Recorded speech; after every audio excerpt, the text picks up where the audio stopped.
السلام عليكم ورحمة الله وبركاته، أهلا وسهلا بكم في برنامج دقيقة كورة. هنتكلم النهاردة عن قرعة كأس العالم للأندية. كأس العالم للأندية، البطولة اللي هتقام من يوم 1 فبراير ليوم 11 فبراير، ودي هتقام في المغرب. طبعا بيشترك فيها أبطال القارات، بطل قارة أفريقيا أو بطل آخر بطولة دوري أبطال أفريقيا ده الوداد، وطبعا الميرينجي الريال بطل أوروبا، طبعا سواتل ووندرز الامريكي بطل الكونكاكاف، وبطل امريكا الجنوبيه فلامينجو، وبطل اسيا الهلال السعودي، وبطل بطل استراليا اوكلاند سيتي. طبعا القرعه اتعملت، والاهلي هيقابل اوكلاند سيتي، يعني المباريات دي او المواجهات دي بتكون متكرره زيها كده زي الاهلي وسان داونز في افريقيا. طبعا معانا برضو الهلال السعودي هيلاعب الوداد، اللي هيكسب هيقابل فلامينجو.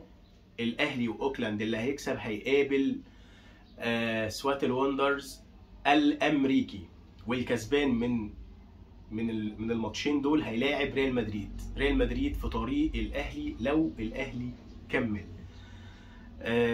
هل الاهلي يقدر يكرر انجازه وحتى يحقق المركز الثالث؟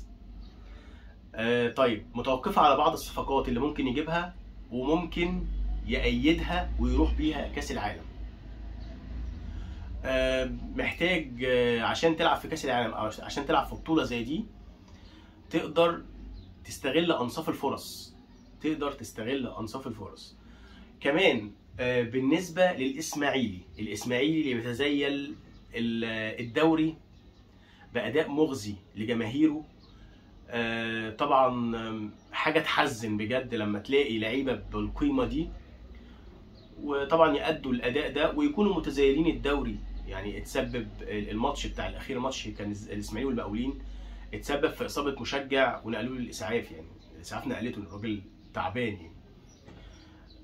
لما تيجي تتكلم عن ميدو، يعني كل واحد حلو في مكانه او كويس في مكانه. بمعنى انت النهارده يا ميدو مثلا كنت لاعب كبير، اوكي، دخلت مجال الاعلام، في من يختلف وفي من يتفق انه اعلامي كويس، بس مش هروح. وطبعا بنتقد في الاعلام، احلى حاجه الانتقاد، لكن مش سهل افضل منتقد او افضل محلل اداء في العالم، ناقد رياضي او محلل رياضي في العالم، لما يقول لك ده صح وده غلط وده صح وده غلط، وكان المفروض المدرب يلعب بكذا، لما يتحط مكان المدرب مش هيأدي مش هيأدي الاداء اللي الناقد بيقول عليه، مش هيأدي الاداء الصح.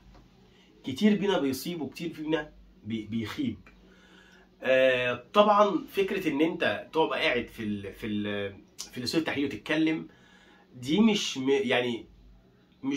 مليون في المية انك مدرب كويس. لا طبعا انت محلل وناقد رياضي متميز، مفيش مشكلة، انما مش مدرب.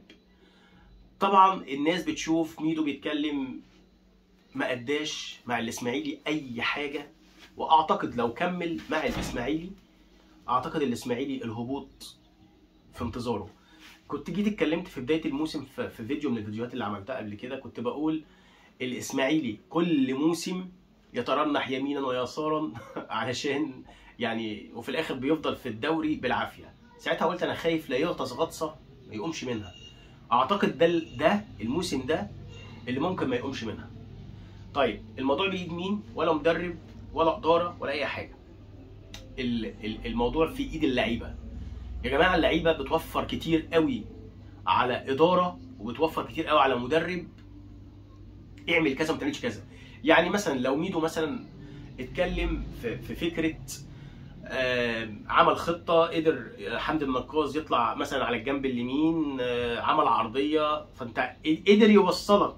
طب تعال اعمل بقى العرضيه، متوقفه على الكواليتي بتاع تنفيذ اللاعب، وهي دي اللي الاسماعيلي يعني ايه غرقان فيه. مفيش لاعب بيباصي صح، مفيش لاعب عنده القرار. طبعا غير ازمه الثقه، طبعا ده حدث ولا حرج، يعني مفيش لعيب عنده ثقه بجنيه. ميدو برضو انا بنتقد برضو الموضوع ده، زي ما انتقدته في الزمالك لما سياده المستشار بيقعد مع لاعب عشان بيتكلم مثلا ان هو بيصالحه او في صلح، او لا انت قاعد معانا بنعمل تعاقد بنجدد لك، يروح مصور الفيديو وينزله. انا بنتقد دي جدا، لان المفروض الكلام ده في الغرف المغلقه. ميدو على طريق وعلى مسار وعلى طريقه سياده المستشار، جاب صالح جمعه في فيديو وراح صالحه، وصالح جمعه بيصالح ميدو وبتاع وفضه وخلاص، والراجل هيلعب.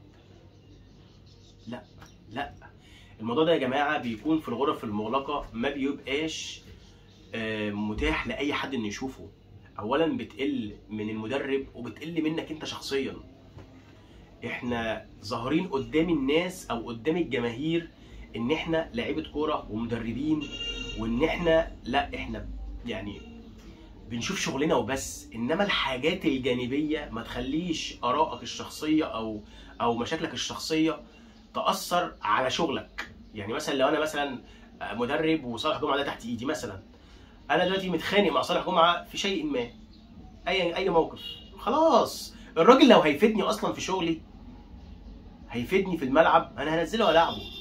لكن مش هاجي اصالحه او يصالحني وفي الاخر انزله عشان صالحني. بشوف ان الموضوع ده مش صح خالص. وحاولوا يا جماعه تفرقوا ما بين يعني مشاكلكم الشخصيه ومشاكل الملعب، وان انت توصل مصلحه النادي. وبكده تكون انتهت حلقتنا، والسلام عليكم ورحمه الله وبركاته.